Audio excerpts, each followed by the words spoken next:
आगे कह रहा है, तू देखेगी जलद तन को जा वही तदकता होंगे लोने शयन नयन उनके ज्योति उत्तीर्णकारी मुद्रा होगी वर वदन की मूर्ति से स्वमता की सीधे सीधे वचन उनके सुक्त होंगे सुधा से।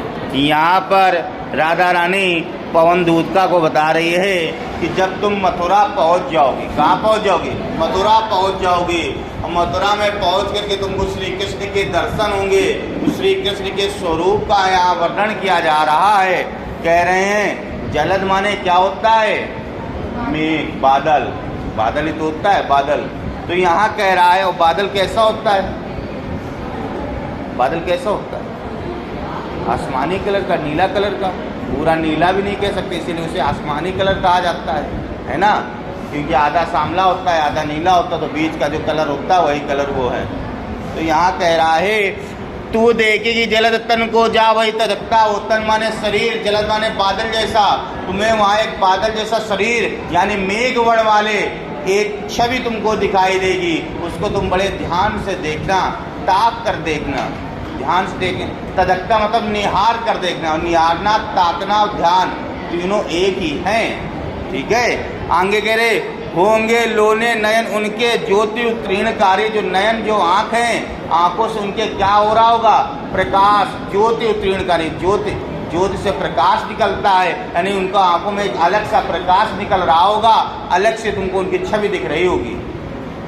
शरीर उनका बादल स्वरूप यानी मेघ वर्ण का होगा, उसको तुम बड़े ध्यान से देखना। उनके दोनों आंखों से क्या हो रहा होगा? प्रकाश निकल रहा होगा, यानी आंखें चमक रही होंगी। प्रकाश निकलने का मतलब यह नहीं कि तरंगे निकल रही, आंख में चमक होगी, प्रकाशमय आंख होगा।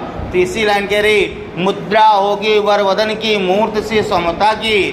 मुद्रा होगी वर वदन, उनका जो शरीर की मुद्रा है वो एक मूर्ति जैसी होगी। जिस प्रकार से पत्थर की मूर्ति में सुंदरता होती, चमक होती है, वैसे ही उनकी चमक चेहरे और पूरे शरीर में दिखाई दे रही होगी।